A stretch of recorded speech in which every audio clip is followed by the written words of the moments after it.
नमस्कार और स्वागत है आपका द राइट कॉन्वर्सेशन में।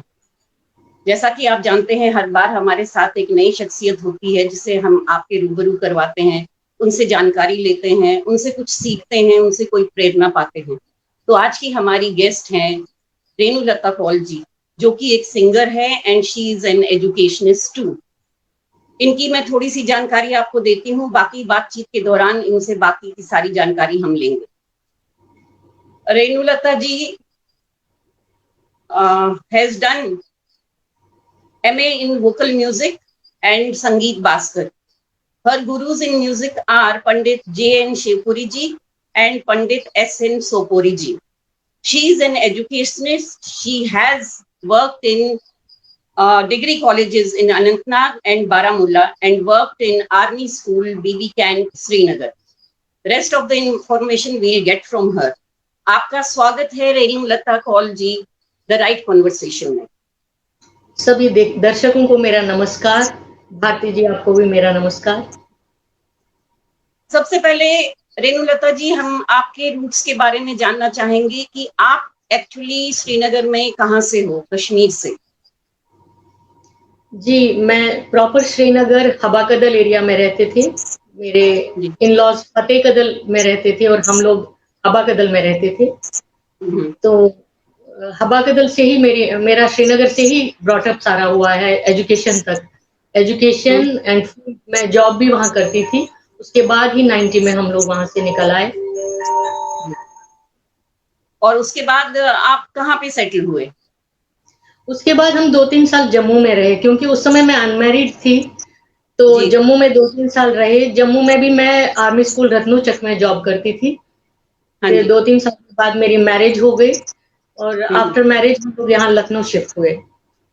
अच्छा, तो आपकी मैरिज जम्मू में हुई थी? जी, जम्मू में ही हुई है। आपका जो ये म्यूजिक इंडस्ट्री में सफर शुरू हुआ, आप किससे मुतासिर थी? और आपके जो की है इसमें इंस्पिरेशन, म्यूजिक में इंस्पिरेशन किसी से मिली या इनबॉर्न था?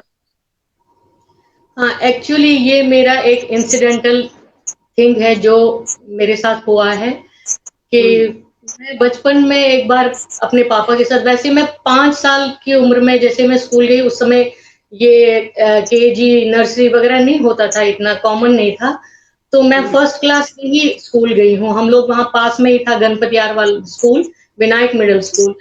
वहाँ मैंने ज्वाइन किया, 2-3 महीने बाद ही मैं प्रेम संगीत निकेतन मैंने ज्वाइन किया एज अ म्यूजिक सीखने के लिए। तो इंस्पिरेशन ये हुआ कि मेरे फादर एक दिन मेरे साथ बाजार गए और बाजार में हम कुछ फल वगैरह खरीदने गए और वहाँ म्यूजिक प्रेम संगीत निकेतन से बहुत अच्छी राग का सुर, मतलब संगीत सुनाई दे रहा था। तो मेरे फादर ने बोला, तुम चलोगी वहाँ? तो मैंने कहा हाँ चलेंगे। तो ऐसे में हम ऊपर मास्टर जी के पास गए, तो वहाँ देखा मास्टर जी कमरे में बैठे हुए हैं। तो मेरे फादर ने उनको कहा, जो भी कहा, तो मुझे इतना याद नहीं है क्या कहा था। तो मास्टर जी ने बोला ये छोटी है ऐसे, लेकिन फादर को पता नहीं क्या इंटरेस्ट उस समय आ गया, उन्होंने कहा आप देख लीजिए फिर भी। तो मास्टर जी ने कहा अच्छा कोई गाना सुनाओ। तो मैंने उस समय का बहुत फेमस गाना था वृंदावन का कृष्ण कन्हैया सबकी आंखों का, तो ये मैंने सुना दिया। तो ये मेरे फादर ने ही मुझे सिखाया था उस समय। तो ये गाना गाया मैंने, तो वो बड़े इम्प्रेस हो गए, उन्होंने कहा इसको ज्वाइन करने दीजिए कल से। तो वो मेरा रेगुलरली चलता रहा 2-3 साल तक, यही सिलसिला चलता रहा। जैसे मैं स्कूल से आऊं, खाना खाने के बाद फिर मैं म्यूजिक इंस्टीट्यूशन जाऊं, वहां से ये रूटीन रहा मेरा 2-3 साल तक। तो 2-3 साल के बाद एक Jammu Kashmir art and culture से एक कंपटीशन आया बच्चों के लिए, स्टेट लेवल का। तो उसमें मुझे वहाँ प्रेम संगीत से भी कई बच्चे गए और मुझे भी पार्टिसिपेशन करने का मौका मिला वहाँ पे। तो वहाँ मैंने राग मालकोंस गाया और वो उस समय हमारे भजन जी थे वहाँ पे जज जी। तो मेरा फर्स्ट प्राइज मिला उस समय। तो सेक्रेटरी उस समय थे क्यमू साहब, मोतीलाल क्यमू जी। तो he was very very impressed और उन्होंने कहा कि अब ये हर साल तुम आओगी ये कंपटीशन के लिए। तो हर साल मैं कम से कम 4-5 बार हर साल गई और हर साल मुझे फर्स्ट प्राइज मिलता रहा वहाँ पे। इस चीज से मुझे बहुत इंटरेस्ट आया। हाँ हाँ। और जैसे अच्छा। उसके बाद स्कूल से भी मैं कोठीबाग स्कूल में पढ़ती थी, तो वहां भी काफी कॉम्पिटिशन्स और वगैरह ये होते रहते थे इंटर स्कूल, तो उसमें भी मैंने पार्टिसिपेट किया, तो काफी प्राइजेस मिलते थे उस समय भी। हाँ तो हाँ। बहुत इम्प्रेस्ड रहे लोग, इसलिए मुझे ज्यादा इंटरेस्ट इसमें आया। हालांकि मेरे फादर उस समय वैसे तो बेसिकली प्लानिंग डिपार्टमेंट से थे, हम्म। लेकिन फादर की पोस्टिंग आ गई थी वो हेल्थ डिपार्टमेंट में, तो वहां जी। से इम्प्रेस थे वो, तो चाहते थे कि मैं डॉक्टर बनूं।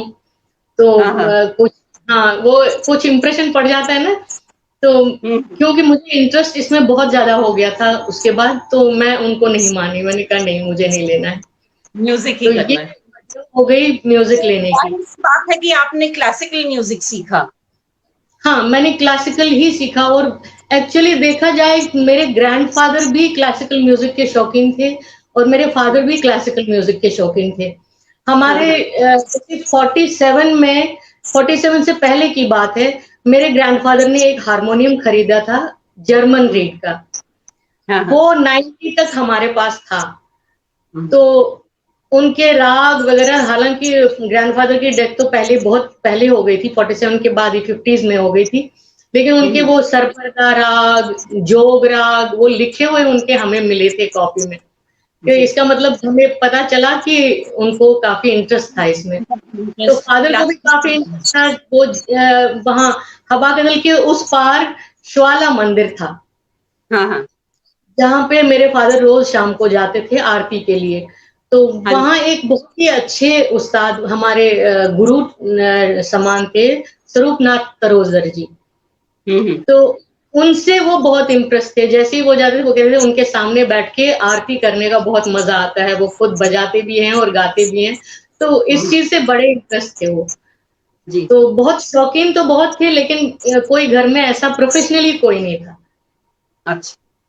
तो आपने सबसे पहला जो की है स्टेज पे कौन सा गाना गाया था, कौन सी राग गाई थी सबसे जो आप? पहले स्टेज, वही जो हाँ। मेरा कंपटीशन रहा, जी। फर्स्ट टाइम, राग मालकोस गाया था उस समय मैंने। हम्म, सुनाएंगे, आपको याद होगा? हाँ, थोड़ा सा सुना, हालांकि मैं अब टच में नहीं हूँ क्लासिकल के, लेकिन फिर भी थोड़ा सा सुनाती हूँ आपको।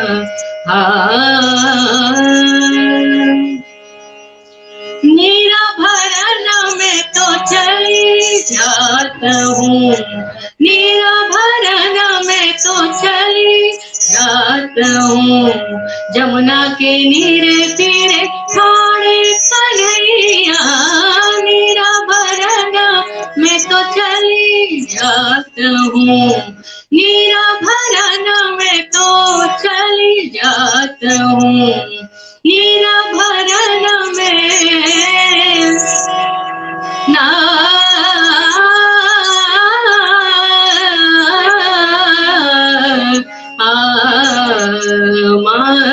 गाधा मनी धनी सधनी मधनी सदा मनी धनी धमगा समगनी धनी सा, मेरा भरना मैं तो चली जाता हूँ, जमुना के नीरे तीरे ठाणे कन्हैया, मेरा भरना मैं तो चली जाता हूँ, जमुना के नीरे तीरे मैं ना जाऊं, कुंवर कान्हा संग नाही चलूंगी, लिपट झपट मोरी भैया मरोड़ी, मेरा भरना हूँ। ये थोड़ा सा मैं बहुत बढ़िया, बहुत बढ़िया, मजा आ गया। आपकी आवाज ने जादू कर दिया। अच्छा, आपने जो की है डॉक्यूमेंट्री फिल्म बनाई है, हाँ आपने डॉक्यूमेंट्री फिल्म बनाई है ऑन मास्टर जिंदगोल। हाउ डिड यू गेट जी, इंस्पायर्ड फॉर दैट? एक्चुअली जो मेरी मदर इन लॉ है, हम्म। मास्टर जिंदकौल उनके फादर थे, ग्रैंडफादर। ओ। जी। मास्टर जिंदकौल के जो बेटे थे, जिनकी बचपन में ही वो एक्सपायर हो गए थे, तो हम्म। उनके बच्चे थे, उनकी लड़की जो है वो मेरी मदर थी, मदर इन लॉ है। तो हमारे पास बुक्स रहती थी इनकी, तो जैसे ही मेरी मैरिज हो गई तो काफी देर मैंने म्यूजिक छोड़ा, उसमें कर नहीं पाई, स्कूल के तक ही था, घर पे नहीं कर हम्म। पाती थी क्योंकि बच्चों का स्टडीज वगैरह की वजह से नहीं हो पा हम्म। रहा था। तो जैसे छोटे बेटे का 12th हो गया तो उसने क्या किया, वहां से बुक ले आए मेरे पास और कहा आप इसका एक एल्बम बना दो। तो मैंने कहा क्यों? कहा ये हमारे एंसेस्टर्स की चीज है, आपको करना चाहिए, आप म्यूजिशियन हो, आपको करना चाहिए इसके लिए। हम्म। मैंने कहा चलो, मैं प्रैक्टिस तो है नहीं, चलो फिर भी कोशिश करती हूँ। तो हम्म। उसके लिए मैंने एक 5 गाने उसमें से चुने, उस बुक में से, सिमरन की जो बुक है उनकी फेमस। तो 5 गाने मैंने चुने और उसको मैंने एक एल्बम बनाया, म्यूजिक एल्बम, सोंत के नाम से। तो जी। वो काफी अच्छा लगा, सबको पसंद आया। फिर धीरे हम्म। धीरे मैंने इनके बारे में पढ़ा, जैसे मम्मी ने भी बताया काफी इनके बारे में। तो हम्म। मैं इतनी इंस्पायर हो गई, मैंने कहा इनके लिए कोई चीज बनी नहीं है आज तक, मतलब काफी भूल गए हैं लोग। हालांकि इनकी हम लीला है, कश्मीरी भजन और ये सब गाते हैं, लेकिन ये नहीं याद करते हैं किसका है। जी। तो उस चीज से इंस्पायर होके मैंने एक दिन कुलदीप जी से, कुलदीप सप्रू जी हैं जो हम्म। म्यूजिक डायरेक्टर हैं, बहुत ही अच्छे इस समय के। हम्म। तो उनसे मैंने बात की फोन पे, मैंने कहा मैं ऐसे ऐसे करना चाहती हूँ, आप मेरी हेल्प कर सकते हैं अगर तो। उन्होंने कहा ये बात कोई कहने की है, तो मास्टर जी तो हमारे एंसेस्टर हैं, हमारे मतलब लेजेंड हैं, उनके लिए कुछ भी करूंगा। तो उस फिर मैं वहां से लखनऊ से जम्मू आई तो उनके साथ बातचीत हो गई, तो काफी जो लेजेंड्स हैं यहाँ के, कश्मीर जम्मू कश्मीर के, उनके साथ भी बात हो गई, जैसे डॉक्टर अग्निशेखर हैं, सन्यासी जी हैं, हाँ हाँ। या वो पीएन कोल साहिल साहब थे। तो ये सब मिलकर उन्होंने बात की और इन्होंने कहा हम लोग इसमें हेल्प करेंगे आपकी। तो इन लोगों की हेल्प से, मेनली जो कुलदीप सप्रू जी की हेल्प से, वो डॉक्यूमेंट्री बन गई और उसको बन रिलीज अभिनव रिलीज थिएटर में जम्मू में ही रिलीज किया। जी जी, अच्छा। अभिनव थिएटर में इसको रिलीज किया। इसमें सबसे फेमस गाना उनका, हाँ, इसमें सबसे फेमस गाना है उनका। मेरा हाँ, इशारा समझ वैसे गई। उनका फेमस गाना तो वैसे है अजवात बुजुम मोल में, लेकिन इस एल्बम में जो सबसे फेमस हो गया वो रंग सर, वो सुनाइए। गाना। हाँ, हाँ। वो सुना देती हूँ मैं।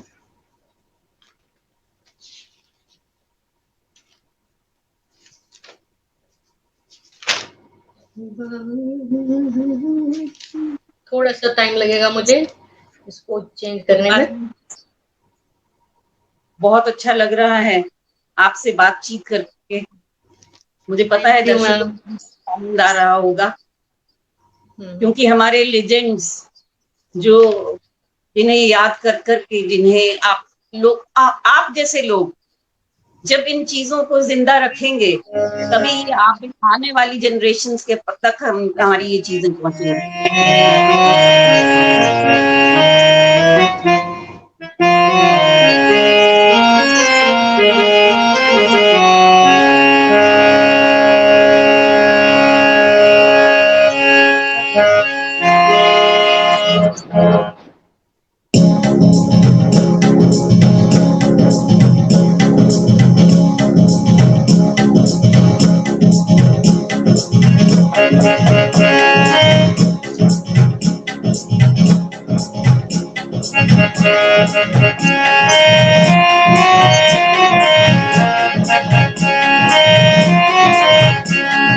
बाग च परिले वन सौंदर्य रंग तरिए है वैहक थम दूर, बाग च परिए वन सौंदर्य, रंग तरिए का वैहक थम दूर, चकनी शतरंग म्यान कन भरिए, रंग तरिए का वैहक थम दूर, चकनी शतरंग म्यान कन भरिए, रंग तरिए का वैहक थम दूर, बाग च परिए वन सौंदर्य, रंग तरिए का वैहक थम दूर।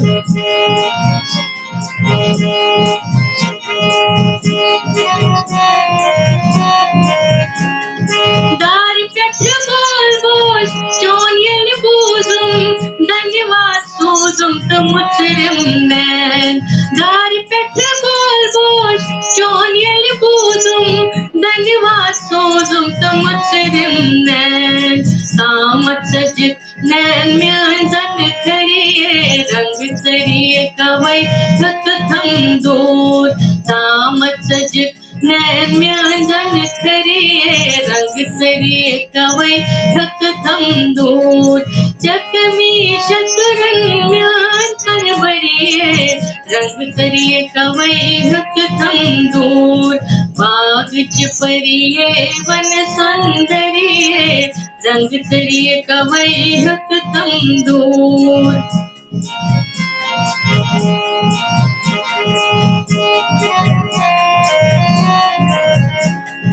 क्या गवस पन्नी दृश धर्मा, परमा चक्र डली हस्तई होश, क्या गवस पन्नी दृश धर्मा, परमा चक्र डली हस्तई होश, खुशवर मार्ग वतरावरे, रंग तरिए का वैहक थम दूर, खुशवर मार्ग वतरावरे, रंग तरिए का वैहक थम दूर, चकमी शतरंग म्यान कन भरिए, रंग तरिए का वैहक थम दूर, बाग च परिए रंग सौंदर्य, रंग तरिए का वैहक थम दूर। बहुत बढ़िया, बहुत बढ़िया, वेरी गुड, वेरी नाइस, मजा आ गया। आपने एक और एल्बम भी बनाया है पंडित मोहनलाल निराज जी की पोइट्री पे। हाँ, ये हिंदी में बना था कि ये कश्मीरी में बनाया? नहीं ये हिंदी में बना है। एक्चुअली क्या हो गया कि यहाँ लखनऊ में मेरा प्रोग्राम था रायो जी मानक बाली हॉल में, तो उनको जो ऑर्गेनाइजेशन थी, हम ऑर्गेनाइजेशन, उनको चाहिए था कोई कश्मीर से जो रिप्रेजेंट करे। वैसे तो वो जी। डांस का प्रोग्राम था, लेकिन उसमें एक गायन भी उनको चाहिए था जो कश्मीर से ही हो। तो उनसे मेरी बात हो गई, तो उन्होंने कहा नहीं, आपका कश्मीरी लैंग्वेज यहाँ समझ में नहीं आएगी किसी को, अगर हिंदी कोई हो कश्मीर से, कश्मीरी पोइट का, तो आप। तो मैं ढूंढने लगी, मुझे ऐसे कोई आइडिया नहीं था कि हिंदी में भी कोई लिखता है कश्मीर में। हाँ तो फिर मैं यूट्यूब से सर्च किया मैंने, तो मुझे वहां मोहन निराश की वो डॉक्यूमेंट्री मिली, जी। उसमें मैंने ये गाना देखा हम्म। जिसको मैंने कंपोज किया, और ये मैंने उधर गाया तो लोगों को बहुत ही पसंद आया ये। तो ये इसमें मेरा यहाँ पेपर में भी आया था, बहुत अच्छा उन्होंने लिखा था, हाँ काफी अप्रिशिएट किया लोगों ने। यहाँ पे वो सभासद भी कोई आए थे लखनऊ के, तो काफी अप्रिशिएट हो गया वो प्रोग्राम। तो इसमें से एक गाना आप सुनाएंगे हमें? उसके बाद जब ये सॉन्ग मैंने रिकॉर्ड किया, तो मुझसे मिले ऐसे उनके बेटे जो है उपेंद्र नाथ जी, जी।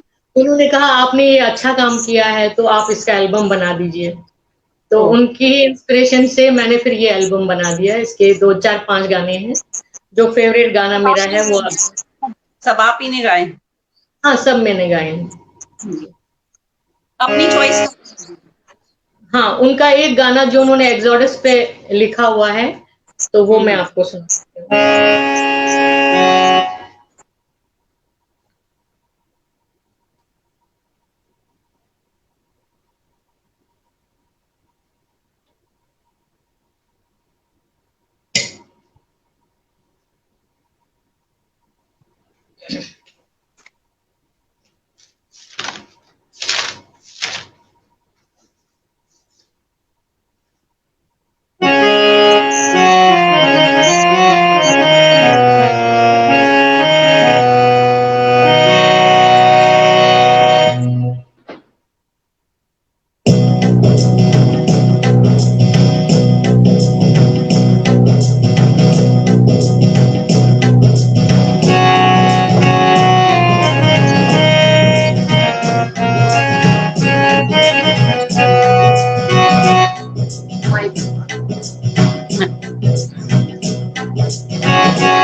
टूटा धूप का दलदल हुआ, कांच टूटा धूप का दलदल हुआ।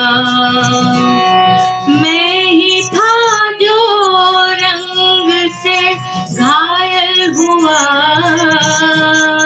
मैं ही था जो रंग से घायल हुआ। कांच टूटा धूप का दलदल हुआ, कांच टूटा धूप का दलदल हुआ।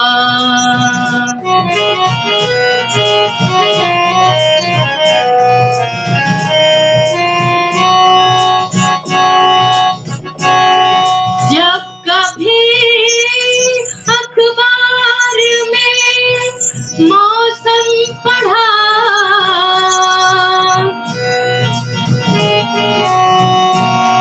जब कभी अखबार में मौसम पढ़ा,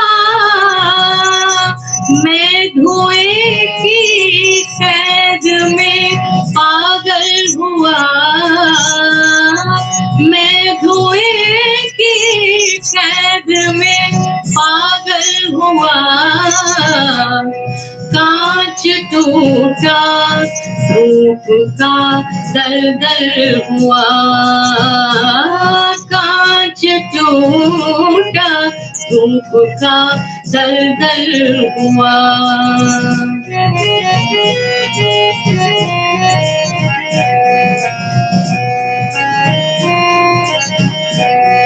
मैं समंदर हुआ प्यासा रहा, मैं समंदर हुआ प्यासा रहा, मैं समंदर हुआ प्यासा रहा। प्यास इतनी बढ़ी बादल हुआ, प्यास इतनी बढ़ी बादल हुआ। कांच टूटा धूप का दलदल हुआ, कांच टूटा धूप का दलदल हुआ।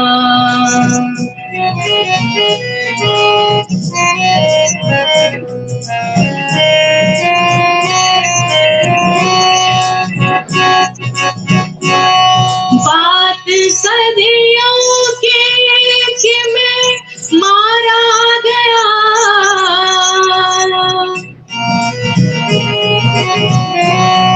बात सदियों की कि मैं मारा गया। खून ताजा है जैसे कल हुआ, खून जैसे कल हुआ। कांच टूटा धूप का दलदल हुआ, कांच टूटा धूप का दलदल हुआ, दलदल हुआ, दलदल हुआ। बहुत बढ़िया, बहुत बढ़िया, बहुत अच्छी लिरिक्स और कितने मजे से आपने गाया इसको, बहुत अच्छा लगा। मुझे पता है दर्शकों को भी बहुत आनंद आया होगा। आपका जो कि है ना टॉपिक जो हमारा एक्चुअली आज का रहा है, इसमें आपने बताया था importance of Indian classical music in academics हाँ जी। And unemployment of musicians.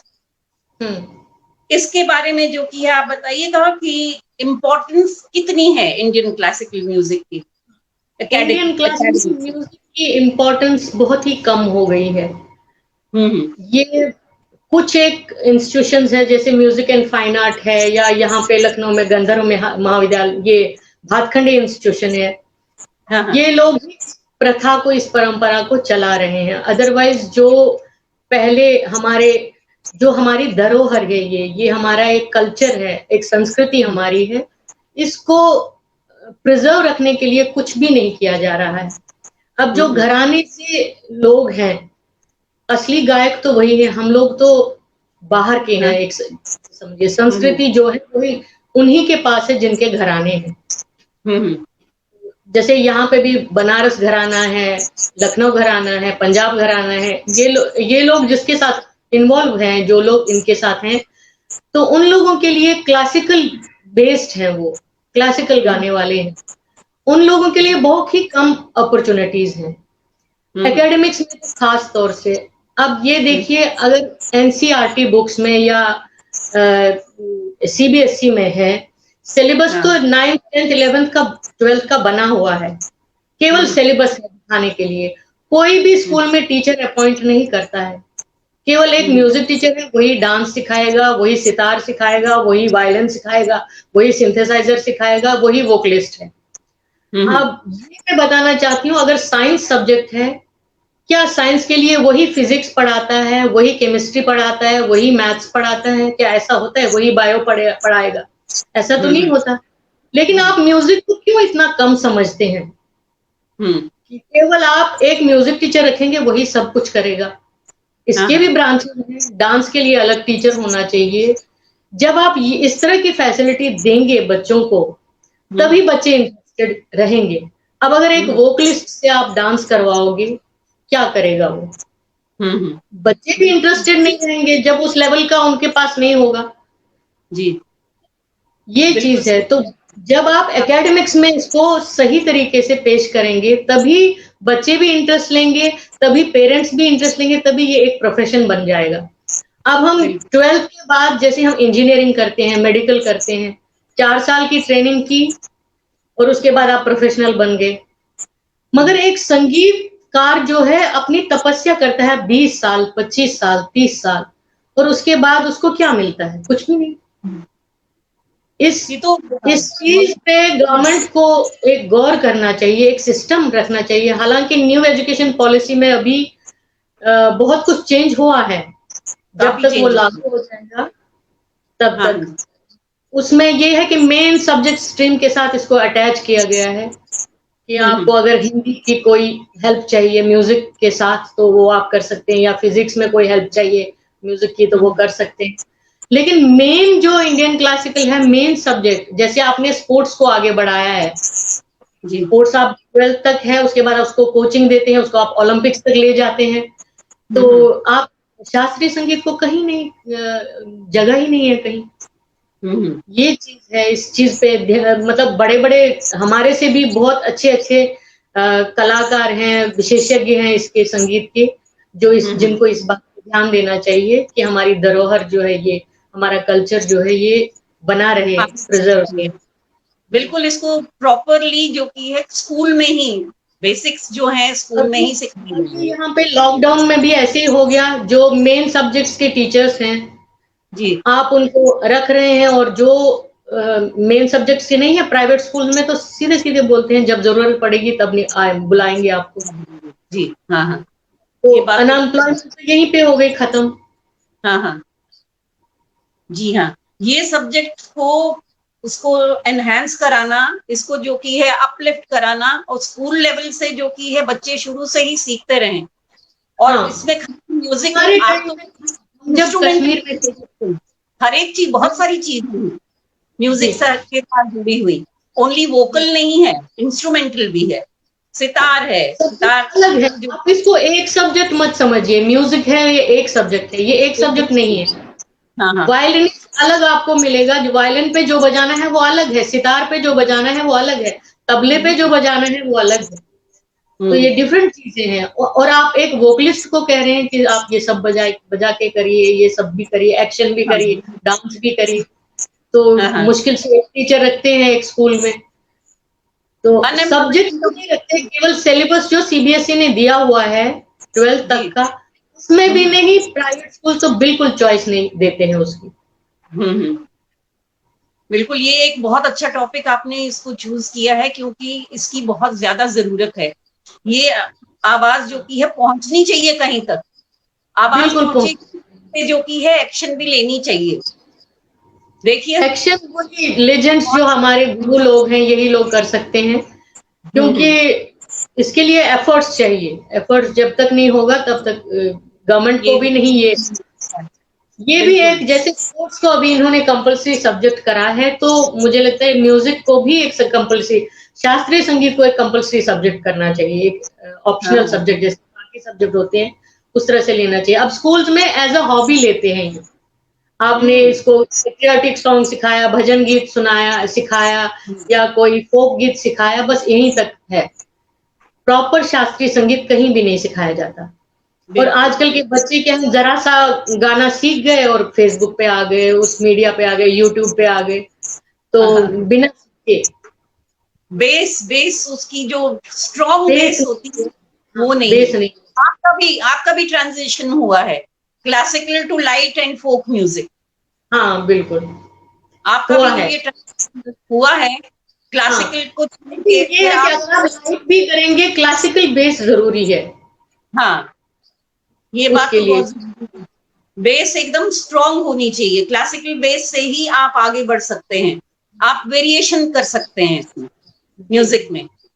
तो नहीं, आपने बहुत जो, कुछ कर सकते हैं। आपके पास ज्ञान है तो अपना कंपोजिशन बनाइए, अपना कुछ नया कुछ इनोवेशन करिए, बहुत कुछ इसमें हम्म, मिल सकता है आपको।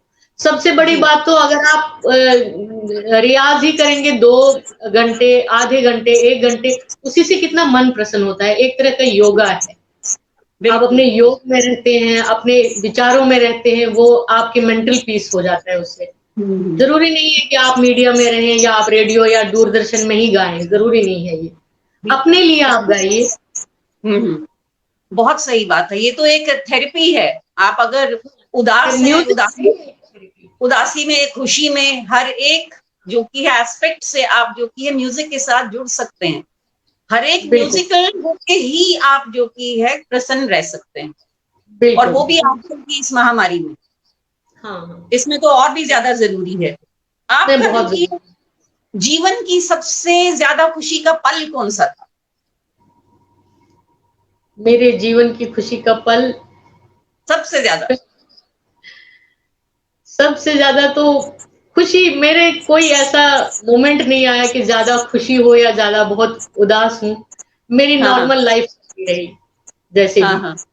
हाँ डिफिकल्ट टाइम वो था जब हम एग्जोडस से आ गए और कुछ भी नहीं था हमारे पास। हम हम्म 3 सिस्टर्स थे, एक ही भाई था हमारा। थ्री हम्म सिस्टर्स, तो हम लोग जैसे सभी अनमैरिड थे, तो बड़ी बड़ी बच्चे बड़े बड़े थे, तो पेरेंट्स परेशान हो गए, कहाँ जाए कैसे करें। तो वो हम्म, चीज समय डिफिकल्ट लगा 3-4 साल तक। तो जी। उसके बाद फिर नॉर्मल हो गया। फिर तो अपनी लाइफ में चलने लग गए सीधे सीधे। मेरी कौन लाइफ सी वैसे चीज? बिजी रही थ्रू आउट, क्योंकि मैं टीचिंग लाइन में रही, तो बच्चों के साथ मेरा कनेक्शन, सबसे हाँ ज्यादा खूबसूरत पल वैसे मेरा वही है, जो मेरा हाँ। स्कूल में बच्चों के साथ कनेक्शन होता है। छोटे छोटे बच्चे जब हम सुबह सुबह जाते हैं मॉर्निंग में, तो देखिए हम्म, कैसे दौड़ के आते हैं गले मिलने के लिए, इतने प्यारे बिल्कुल। प्यारे बच्चे। और हाँ। इतना मैम, हमने ये गाना तैयार किया, मैम हमने ये गाना आज हमारे पीरियड में सुनिएगा, बोले इतने प्यारे बच्चे हैं और बहुत इनोसेंट। बिल्कुल। एक तो होता है कि आर्मी स्कूल में है तो वो और ही उसका अलग फ्लेवर रहता है, कि ये जी जवानों के बच्चे हैं और इनके साथ बहुत ज्यादा वो लगाव रहता है। तो मेरे बिल्कुल। नियर अबाउट 20 इयर्स मैंने आर्मी स्कूल में ही जॉब किया है, तो हम्म, मेरा बहुत ज्यादा लगाव है इनके साथ। बच्चों के साथ तो आपका बहुत ज्यादा टाइम, अच्छा टाइम निकल जाता है। जो कि हाँ अगर आप जो कि खुश भी नहीं हो और बच्चे सामने आ गए, कोई भी प्रॉब्लम हो तो वो वहीं पे गोल हो जाती है, बिल्कुल उसी में आप वो सच डूब जाते हो है। बच्चों के साथ ही। आपके हम्म। जीवन में जो कि है तीन चीजें अगर आपको बोला जाए, तीन कौन सी वो तीन चीजें हैं जिसके बिना आपका जीवन अधूरा है? एक तो मेरा संगीत है, अगर मुझे संगीत नहीं मिलेगा तो मैं हम्म, अधूरी हूँ इसके बिना, हम्म, क्योंकि मैं इसके बिना जी ही नहीं सकती। जी। ये मेरा शुरू से ही अंग अंग में रहा है, तो इसके बिना नहीं हो सकता। हम्म, तो दूसरी चीज है माय चिल्ड्रन, माय हाँ फैमिली, ये तो है। हाँ और हाँ हाँ। तीसरी में आपको हंसी आएगी अगर मैं बोलूंगी, मैं चावल के बिना नहीं रह सकती। बातिशु क्यों? हाँ, ये मेरी बहुत वीकनेस है चावल की। हाँ, अच्छा। चलिए, आपको चावल मिलता ही रहेगा। आप चावल सुबह शाम खाती हैं? हाँ, दोनों टाइम, चाहे कुछ अच्छी। भी हो।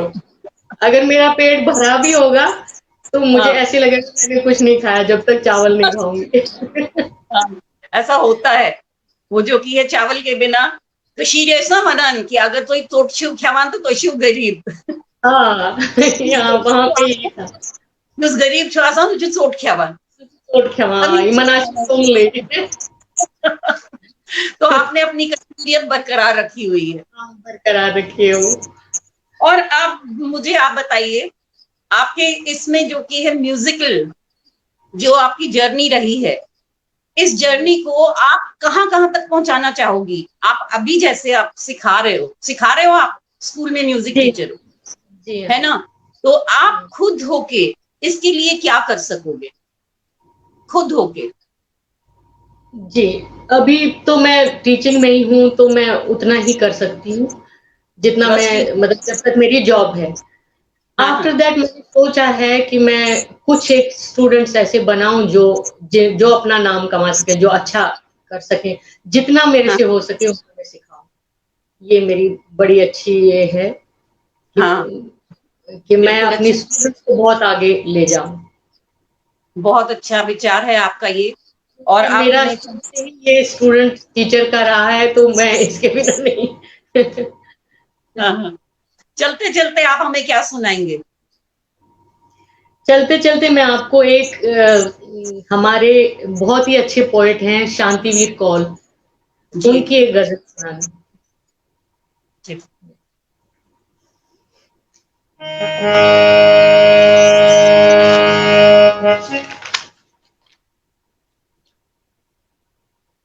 थोड़ा-सा मुझे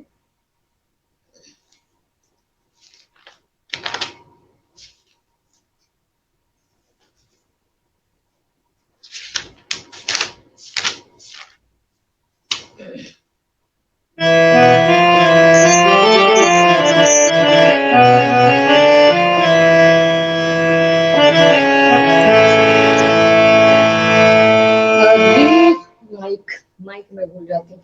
भूल जाते हो आप माइक को।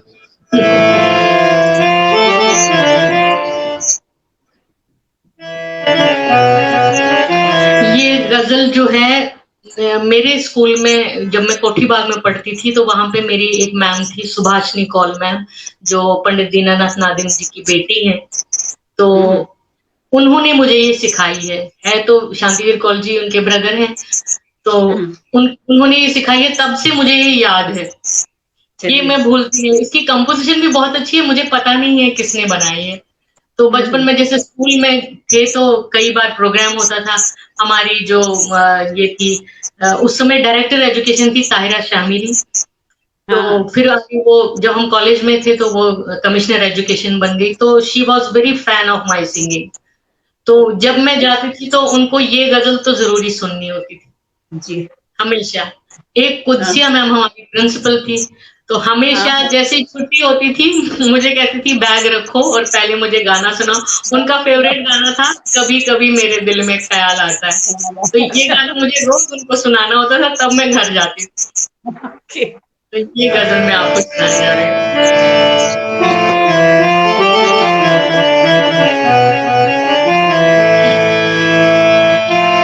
अभी तो रात की जुल्फ़ें न खोलो, अभी तो रात की जुल्फ़ें न खोलो, अभी तो शाम का आंचल ढला है, जरा भीगे से लम्हों को समेटो, जरा भीगे से लम्हों को समेटो,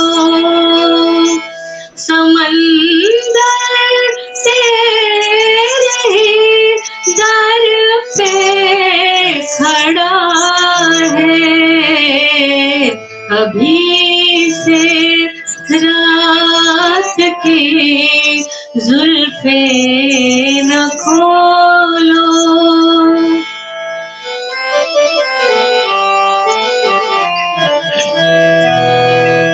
कई मासूम घड़ियां मुंतज़िर हैं, कई मासूम घड़ियां मुंतज़िर हैं, कई बेबस निगाहें ढूंढती हैं।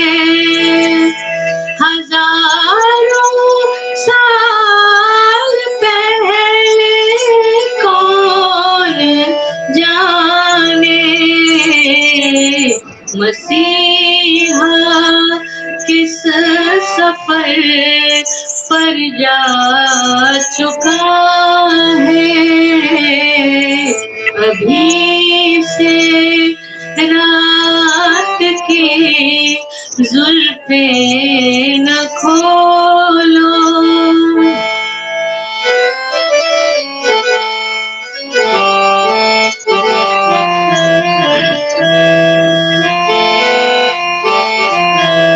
तमन्ना टीस ओढ़े सो रही है,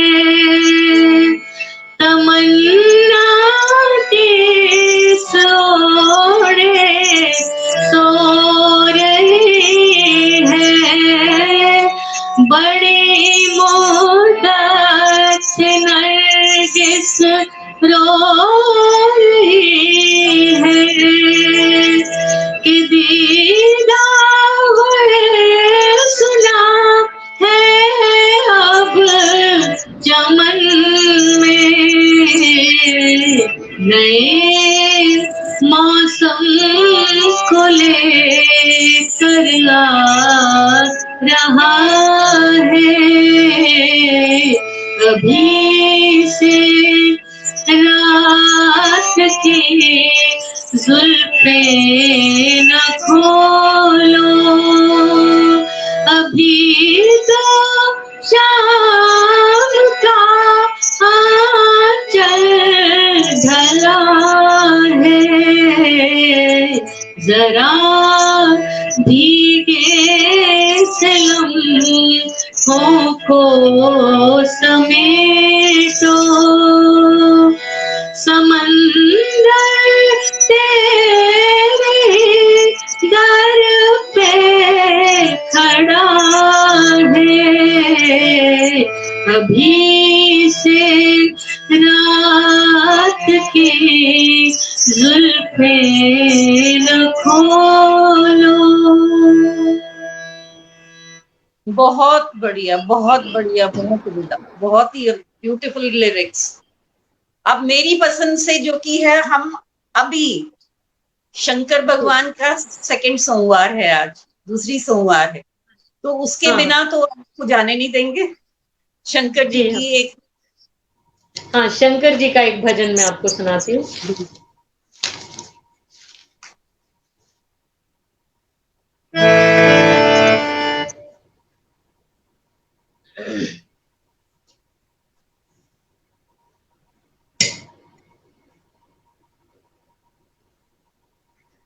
थोड़ा सा मुझे टाइम लगेगा इसमें एडजस्ट करने में।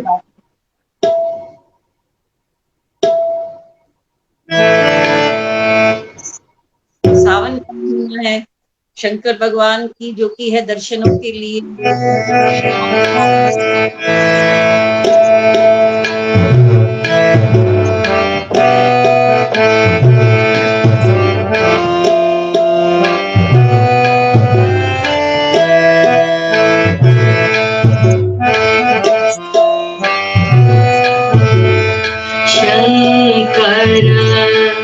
नटराज भैरव शंकर, नटराज भैरव शंकर, नटराज भैरव शंकर, नटराज भैरव महाकाल महादेव, महाकाल महादेव शंकर, नटराज भैरव शंकर, नटराज भैरव।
शंकर, नटराज भैरव शंकर, नटराज भैरव।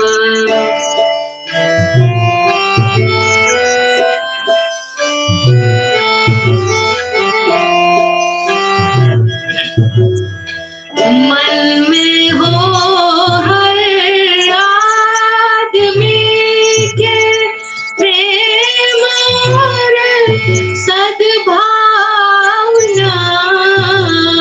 मन में हो हर आदमी के प्रेम और सद्भावना,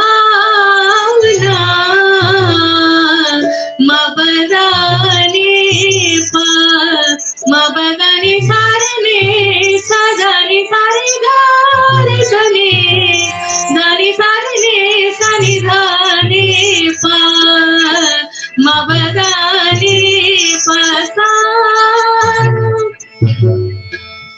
मन में हो हर आदमी के प्रेम और सद्भावना,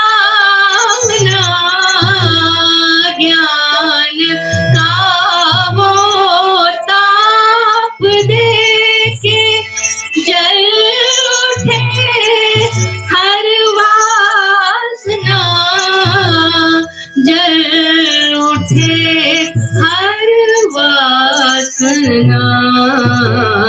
शंकर, नटराज भैरव शंकर, नटराज भैरव महाकाल महादेव, महाकाल महादेव शंकर, नटराज भैरव शंकर, नटराज भैरव। महादेव सबको ब्लेस करे, इस महामारी से मुक्ति दे। जितने भी हमारे व्यूअर्स हैं, जितने लोग हैं, पूरे संसार के लोगों को जो कि इस महामारी से मुक्त कराएं। आपका बहुत बहुत बहुत धन्यवाद। आपने जो इस संगीतमय शाम का आनंद दिया, गॉड ब्लेस यू। बहुत आनंद मिला। हमारे हाँ, व्यूअर्स को बहुत धन्यवाद खुशी हुई, कि आप बहुत सारे जो की हैं मैं देख रही हूँ, आपके वो जा रहे हैं, कमेंट्स जा रहे हैं, बड़े अच्छे अच्छे, सब एंजॉय कर रहे हैं। आपका बहुत बहुत God bless you. So much, thank you, मुझे बुलाने के लिए बहुत बहुत धन्यवाद।